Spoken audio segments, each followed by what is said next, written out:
I've been playing with the idea a lot recently. Actually, today I just moved some of my studio kit out here because my rendering machine is doing now a lot of rendering pretty much constantly, and it's a really cool intro and I can't wait to use it on my channel, but it's going to take a long time to render and it's very hot and loud in my studio. So I'm out in a bigger room because I think my speakers are going to sound better out here, and just going to help with a number of situations. So that's the first thing. But one thing I've been playing with recently is the idea of doing a sort of play through or produce through. The trouble I've been having is I've recorded a few of them and they just don't end up going anywhere, meaning that the stuff I'm producing isn't of a caliber that I want to release, and then the content itself isn't very entertaining. And so I think, like, in the scope of a video game, because a video game is inherently entertaining, or most parts are supposed to be entertaining, you can kind of make it fun and interesting and interactive. But with a production session, a lot of it is kind of, at least for me anyway, in my workflow, it's a lot of experimentation and trial and error until you find those things that are going to stick and really be good, I guess. So what I decided to do was I'm going to use this opportunity to do things a little bit, to show a little bit of the kind of organizational things, because I've also discovered that I've needed a new way to approach making music in Ableton Live, and kind of basically improvement to my workflow. And it's one thing, it's using a couple of techniques that I have kind of gained from other people, but this is, let's go ahead and dive right in. So the first thing is this reverb and delay I don't use. I only ever add an effect if it's going to be an intentional thing. I feel like, especially with default reverbs and delays, if you end up having that on every track, then your tracks are all going to sound the same spatially, and that's a big problem. Is that I like spatial diversity, because that way each track has its own unique animal and unique environment. And that's actually one of the issues I've had with creating like a template for tracks. I feel like these have become really popular where you know, they'll create a template of, this is where I put my build up and here's a typical drum pattern, and it goes through bass and the different instruments and kind of everything that way. And I'm not a huge fan of that, because then all of your tracks have too many similar things, and I really like the whole tabula rasa kind of blank slate method of making music. And so I never want to start with a template, but I do want to slim down some things that I do every time I add a track, or whatever the case is. So for example, one thing that I want to do is, every time I want to set my default MIDI and my default audio tracks. I definitely want that. And then I also want to create a default live set that loads that plus mastering preset. So I think that's what I'm going to do here tonight. So first steps first, what do I want on my default MIDI track? I've set up default MIDI tracks for some of my clients before, and one thing that I recommended was using some, why am I lost in here? Audio effects, MIDI effects, geez. Is using some of these MIDI effects to get some interesting results. Like something like this, C minor. This chain here is something you can use to generate some interesting results. I'll just give you a quick little example of this. In my user library, we'll go to my instruments and I'll roll just like this little guy here. Okay, so if I'm playing something like this,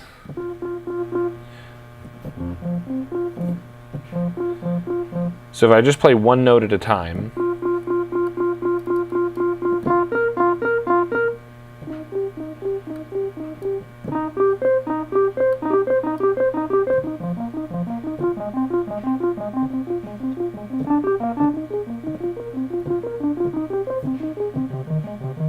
is in C minor and every note works. Every note is right, and you can kind of get some interesting ideas.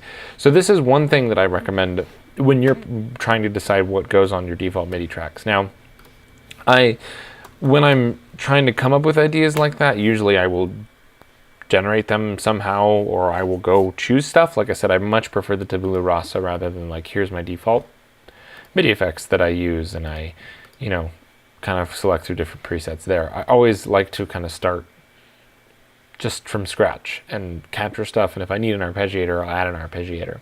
So I guess that is kind of a really low CPU intensive thing to have on each track. Not necessarily the scale and chord thing, but definitely the arpeggiator, right? But it's kind of cool. Okay, so then the other thing is that on every track, I want an EQ8 and a compressor. And this is something that I just, you know, I don't mind it turned on. Attack, we can kind of tweak these a little bit. A little bit longer release. Makeup on, great. How do I want this to look? I want this to look like this. This is like my favorite. There we go. Okay, something like that. Okay, so this is kind of how, one thing that I've been finding I do every single track is add an EQ and a compressor. And why am I doing that every single track when I could just have it on every track once I start?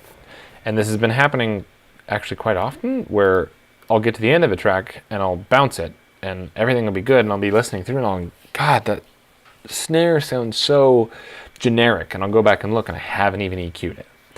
And it's one of those things that I try to have my workflow be so fast that I don't want to slow down and well, it's not that I don't want to slow down, it's that I don't like to have my workflow interrupted in that sort of way. I like to be able to just work quickly and move through something. And if I have an EQ and a compressor on each track, even if they're off, in this case they will be, but even if they're off, in fact, I don't know if I'm going to ungroup those just to see how that works out, and I'll play with this in my workflow and see. Then it'll be a reminder to actually turn them on and do it, or, you know, basically as I add things, it'll be really quick to be able to turn them on and do it.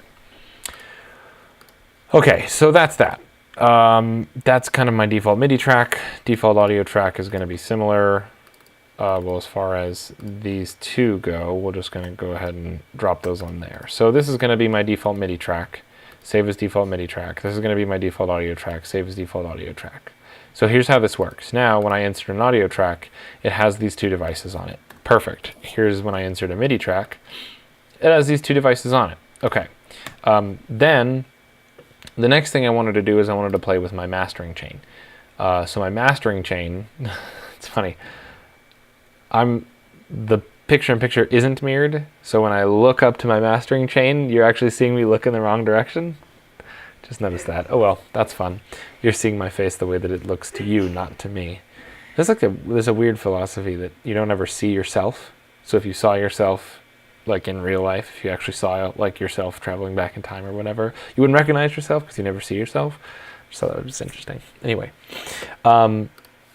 so I've got my two default tracks saved now, which is great. So now the next thing is I want to load my default set, which one MIDI track, one audio track is fine, and then my mastering chain. And I've been finding myself building the same mastering chain every single time I start. And so what I'm going to do is just build this mastering chain. And not all of these elements are elements I use, and each of these elements are things I use to do things very subtly. So the first thing is I want a multiband dynamics plugin to, well, first thing is a utility. Sorry, I'm doing things without saying. So utility on the first one, this is to control input level and use the DC filter, because DC filter filters extremely low frequencies, so that, and you can read about it in the bottom left there in the info view, but the DC filter filters incredibly low frequencies, basically reduces any rumble or anything that is just an offset. This is going to just help clean up extra low-end information that doesn't need to be there.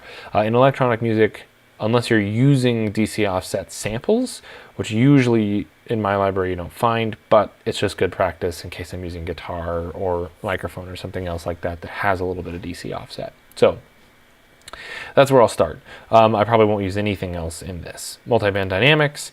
I always start a mastering chain with a multiband gate of sorts. And these frequencies, I'll have to listen to really fine tune these frequencies, but they change with every song, so it's not a big deal. So if I go to the below section, this is where we start to come in here.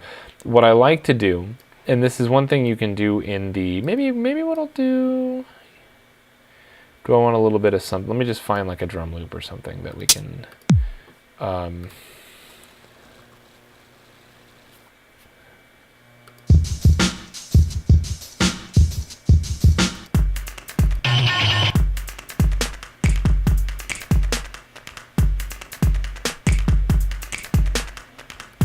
okay, so if I'm just going to play this, one thing that I like to do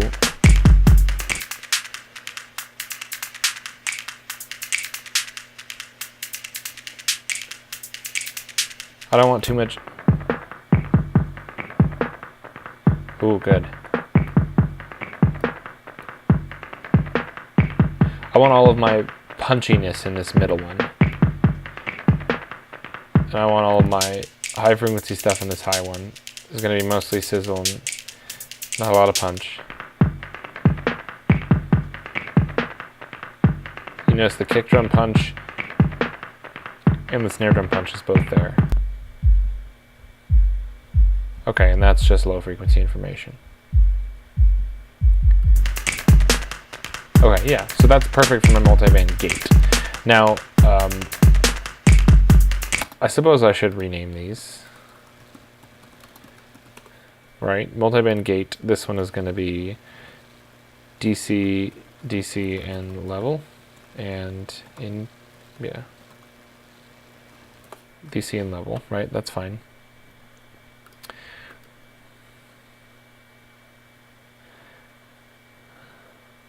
There used to be, oh, edit info text, yeah. So now we can say DC and level. Use this to eliminate low frequencies and adjust input level to mastering chain.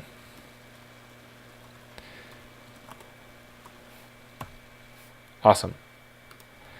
Cool. So now when you hover over that, that's exactly what you get. Multiband gate is exactly that. So this is a tip I picked up from Steve Turnridge, which he wrote the book on in-the-box mastering, which if you ever want to know more about mastering inside of a software, he's really, really good at it. And the thing that the basic principle that I follow, and I combine some mastering tips from him, some mastering tips from a couple of different Ableton instructors, and then just from listening and playing with different things over the years, this is what I've found to work best for mastering, and then adjust within each song to tune within each song. So, big thing is multiband gate.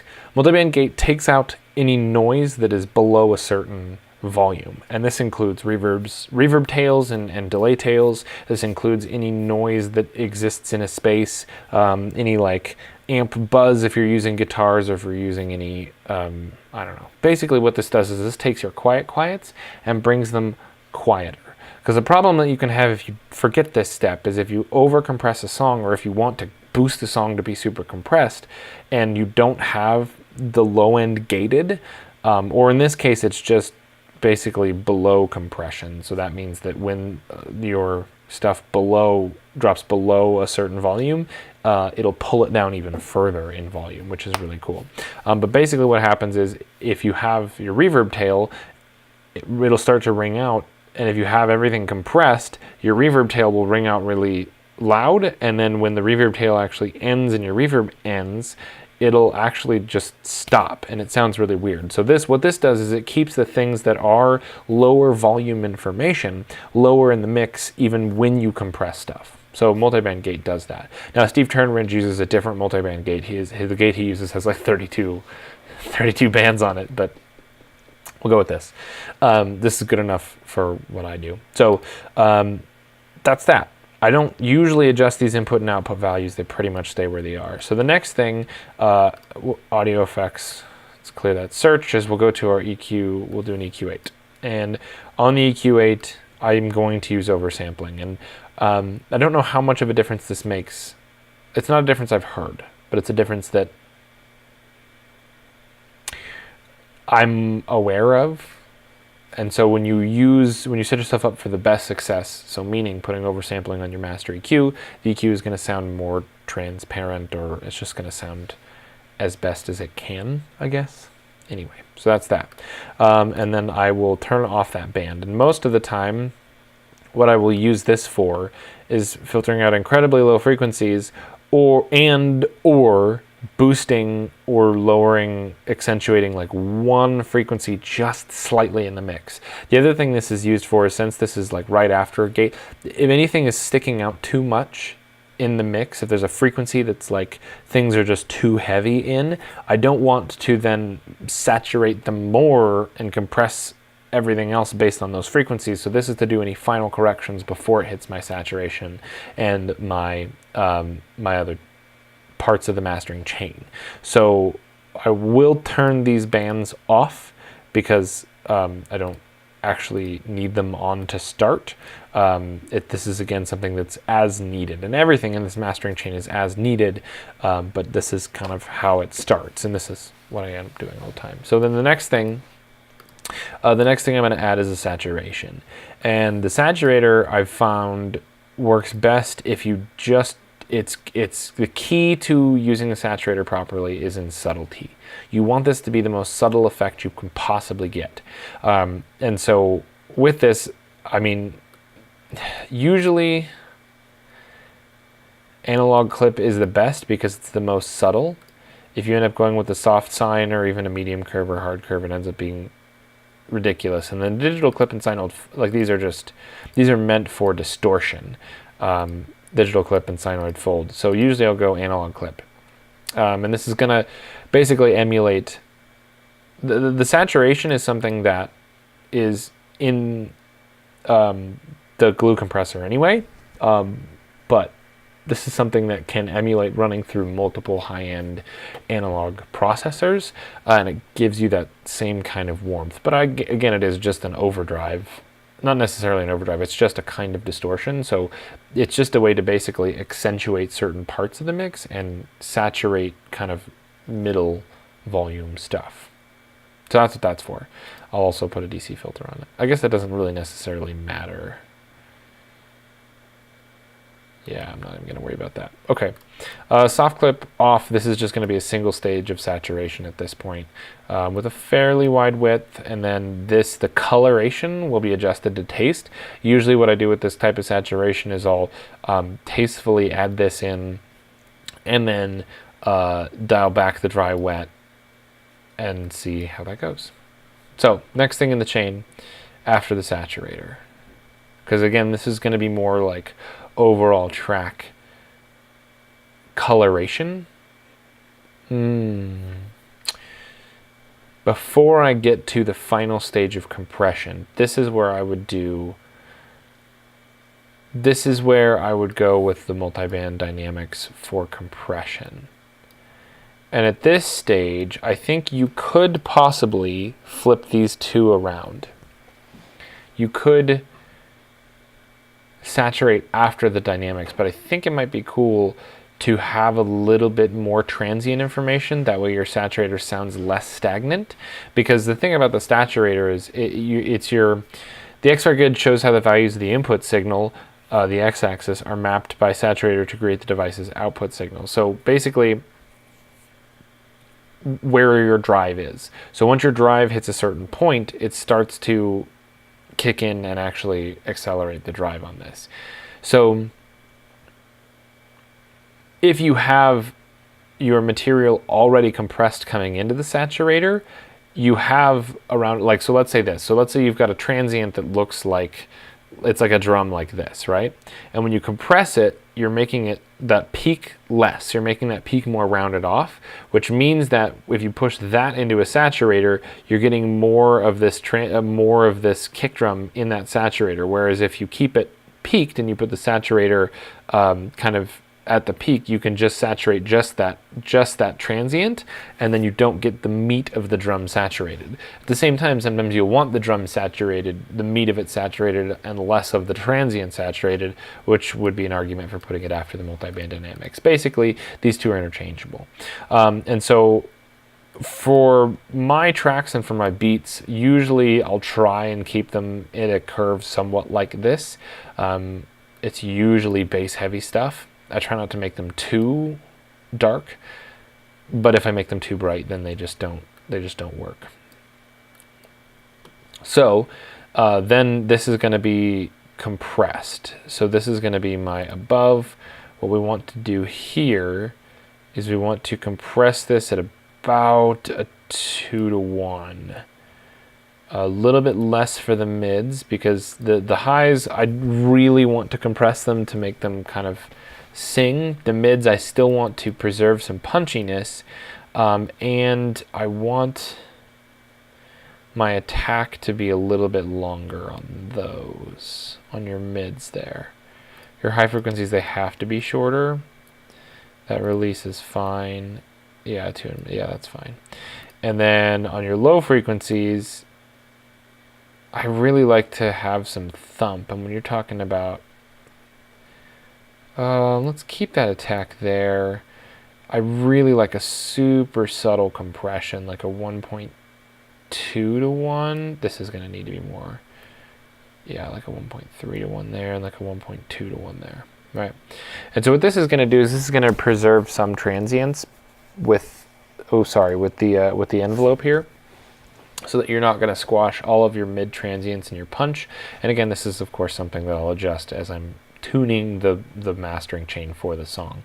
But my below, I never like to compress bass, because I'm usually really good about making my bass equal in the mix. So that means that my kick drum and my sub bass, like the only reason you would ever need to compress your low frequencies is if you had like kick drum bass, or like for whatever reason they fought each other in the mix.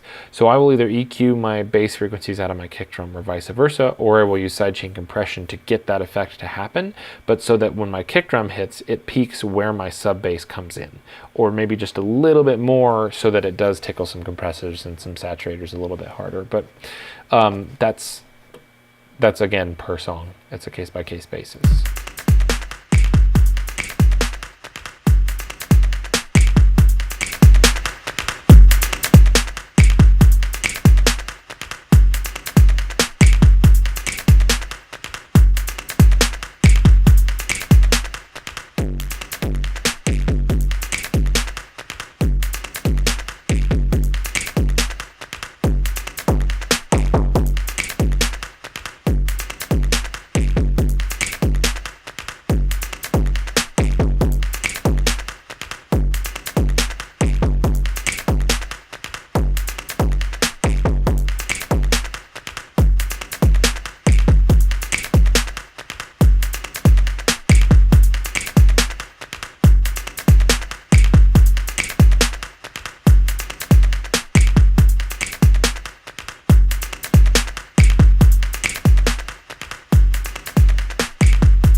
Okay, I don't want to get too sidetracked with that, because it's just a silly loop. I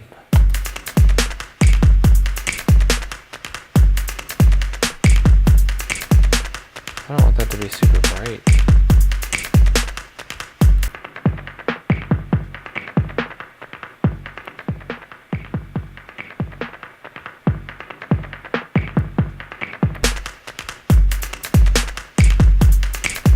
Okay, cool. So something like that. Then I will always do a glue compressor. And this, I think, is just to kind of smooth off some things. And this isn't, there is a preset on the glue compressor called limiting, which, if we use mastering, add sustain, catch peaks, gentle limiter. So between these two, or make it loud, I guess it depends on what you're trying to do, but let's take a look at the difference between these two. So like the catching peaks is a super fast attack, it's a super fast release, it's a pretty extreme ratio at 10:1. Okay, and then the gentle limiter is a slightly slower attack.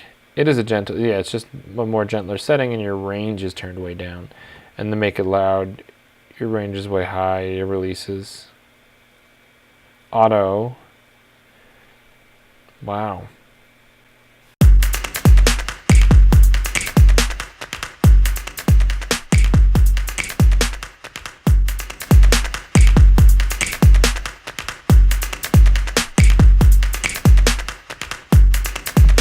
Okay, I kind of like that.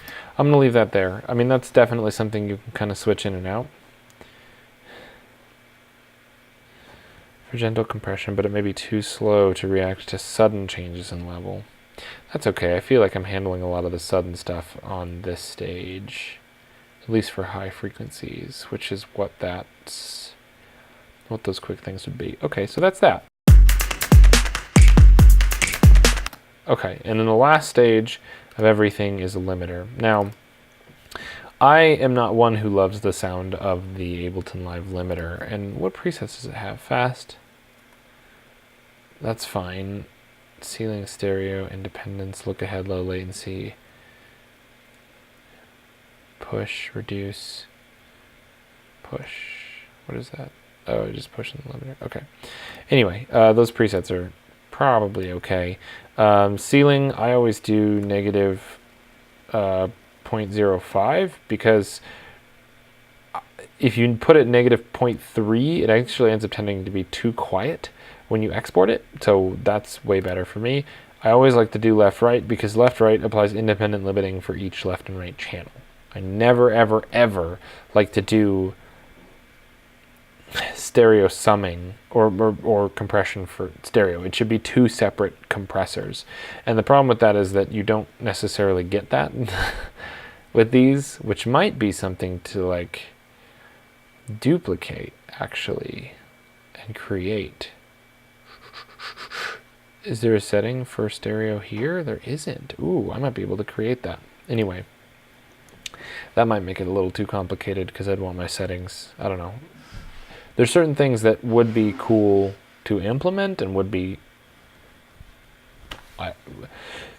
you a better sound, but they add in an incredible extra layer of complexity that is just not worth dealing with. So let's say no on that. And then with the limiter here, look ahead is fine there. And then your release is auto. 0.25 is like really fast, but I think that's okay. And then if we push this louder,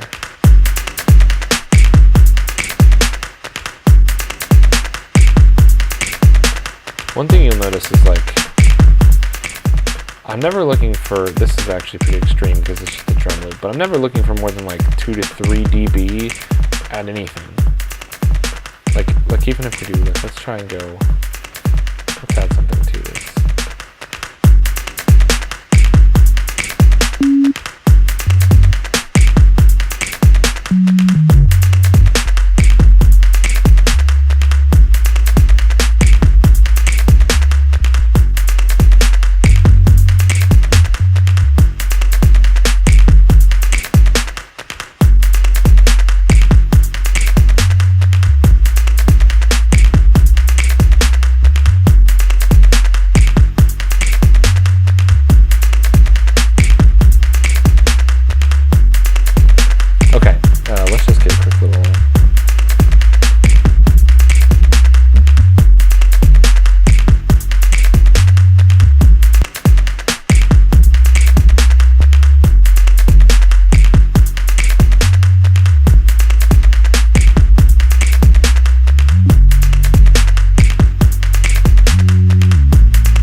Hold on.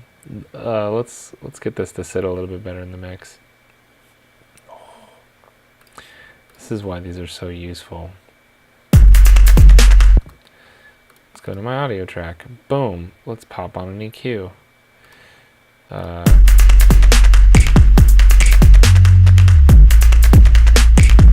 and let's never mix into a limiter into this chain. Okay, let's do this. Let's group these and turn them off.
Okay, let's add a little sidechain.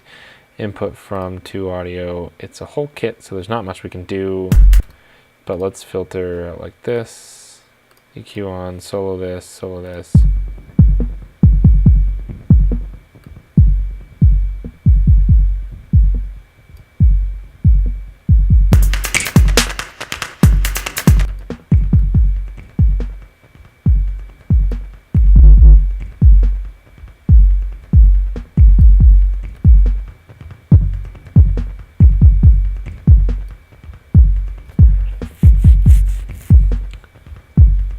Cool.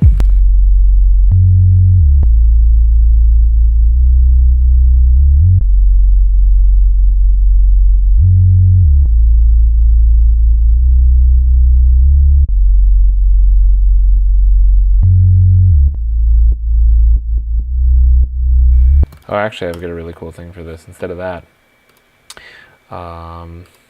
Thank you, Mr. Bill, for this. The Live 8 compressor, which tends to be a little bit more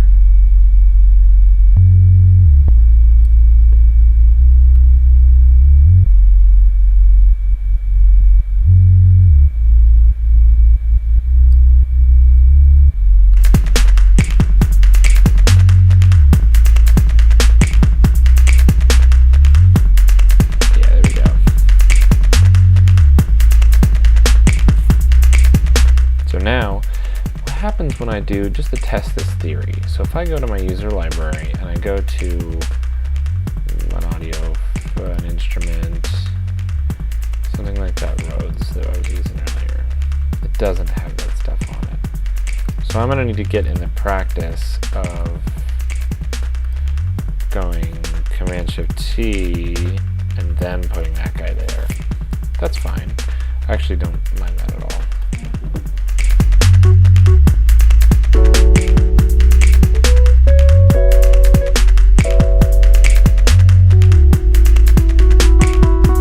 Right, so something like this, and then we could add like a little chorus, and then definitely like a let's add like an amp actually. Let's add like a twin reverb on there, but after the chorus. Blues, what's the rock? No, that's a Vox. That's a Vox actually. Clean boost. That's like a Marshall. Yeah.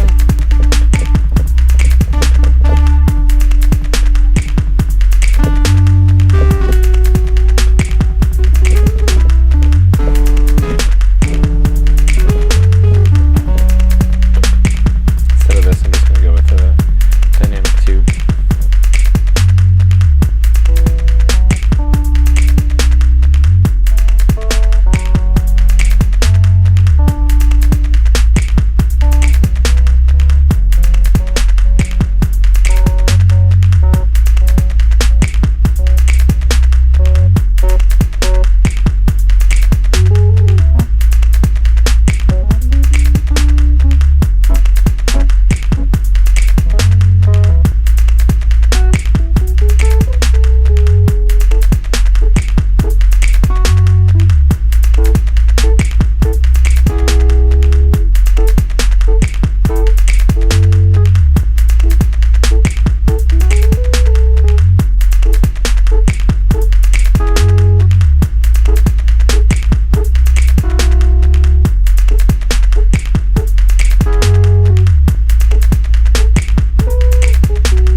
it's always important to hear what you're adding, right?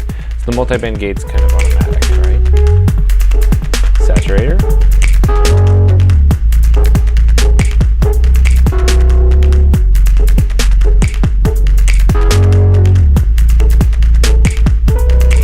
It's pretty gnarly. See, it's too much. It's just too much.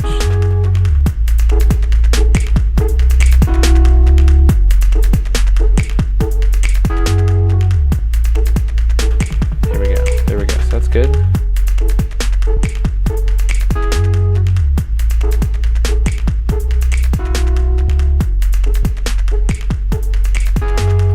Getting around 4 dB of reduction there. Okay. Increase that threshold a little bit.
Anyway, that's really funky. So that's pretty much the mastering chain, right? And that's a good way to do it. So what I'm going to do now is I'm going to simplify this. Maybe we'll save this. This is kind of funky. I don't know. The problem is that drum loop is just a drum loop, and it's just the default. So let's give it a try. 140, call it. Oopsie groove. Awesome. So let's go ahead and delete this one here. That's fine. We'll delete both of these because what we're doing is we're creating our default set, right? So I don't want really any of this stuff on. I mean, those settings are fine because I'll pretty much just start from scratch when I do that. Delete that saturator, turn that compressor off, delete this operator, but keep that arpeggiator on. Perfect, right? So this is kind of how I want things to start all the time in Ableton, right? And then on my mastering chain, perfect. But I'm going to turn each of these stages off. And part of the reason why I'm going to turn each of these stages off is A, because I never ever mix or create music into a loop. It's just a bad idea. Because you want to be able to hear everything at its peak and fix the problems when they start. Not later on in mastering. Because it's never going to, I know I said I put the EQ in there to fix that problem at the mastering stage, but it's never a good idea. Anyway, so but at least now everything is there. So now what I can do is I can file and I can save this as, well, let's see, wait a minute. Oh, options, here we go. That's right, it's in the preferences. Live preferences. Ooh, get my thing out of here. Here we go. Okay, so file folder, save current set as default. Save, cool. And then I can always clear and get back to this default one. That's awesome. Yeah, and I think that's that. I think just to test a few things, because this is going to be a really great place to start. This video is super long anyway, but it's fine. It's a good test to see if this kind of thing works. The other thing I'm going to do is I'm going to see about samples. Like, what if I do something on a new track? Oh, it does carry that. Okay. The only thing is MIDI because you're dropping devices, so the devices don't carry stuff. And that's just a matter of refining devices. So I think next episode, what I'm going to work on actually is building either my drum rack or my drum selectors and kind of refining them a little bit because they've been messy. And while that's kind of okay, it's really not okay. It's really starting to bother me. And when it starts to bother me, that's when it's a problem. But I feel really good about what I've accomplished here this evening. default MIDI tracks, default audio tracks that are useful and meaningful, not too much and not too little.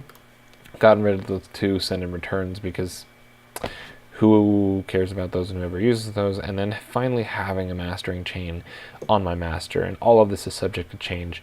By no means am I saying this is how mastering should be, how mastering should go, and how you should master. This is just what I tend to use for my masters at this point, and it'll probably change next week. So anyway, thanks for watching.